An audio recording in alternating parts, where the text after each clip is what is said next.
Virtual private network কিংবা VPN অনলাইনে গোপনীয়তা রক্ষায় গুরুত্বপূর্ণ ভূমিকা রাখে, কিন্তু বারবার ভিপিএন সংযোগ বিচ্ছিন্ন হওয়াটা হতাশজনক। এর ফলে অনলাইনের কার্যক্রম ব্যাহত হয় এবং নিরাপত্তার ঝুঁকি তৈরি হয়। কেন বিচ্ছিন্ন হয় ভিপিএন সংযোগ? চলুন জেনে আসা যাক। নেটওয়ার্ক সংযোগ সমস্যা। নেটওয়ার্ক সংযোগ দুর্বল বা অস্থিতিশীল হলে ভিপিএন সংযোগ বারবার বিচ্ছিন্ন হতে পারে। দুর্বল ওয়াইফাই সিগন্যাল।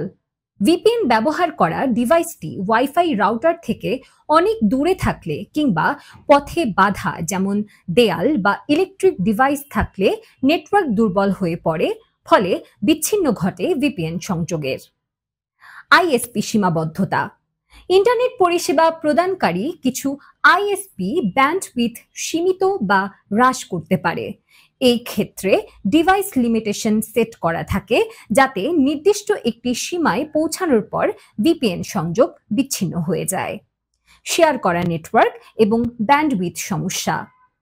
একজনের নেটওয়ার্ক অনেক গ্রাহক শেয়ার করলে ব্যান্ডউইথ সবার জন্য স্থিতিশীল ভিপিএন সংযোগ দেওয়ার ক্ষেত্রে অপর্যাপ্ত হয়ে পড়ে, ফলে ঘন ঘন সংযোগ বিচ্ছিন্ন হয়ে যায়।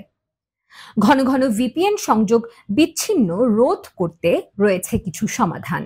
সংযোগ বিচ্ছিন্ন হলে ডিভাইসটি পুনরায় চালু করা, রাউটার ও মডেম রিবুট করা, ইন্টারনেট সংযোগ পরীক্ষা করা, ওয়াইফাই নেটওয়ার্ক থেকে সংযোগ বিচ্ছিন্ন করে পুনরায় সংযোগ করা, আইএসপির সাথে যোগাযোগ করা ইত্যাদি নানামুখী সমাধানের মাধ্যমে রেহাই পাওয়া যায় ঘন ঘন ভিপিএন সংযোগ বিচ্ছিন্ন থেকে।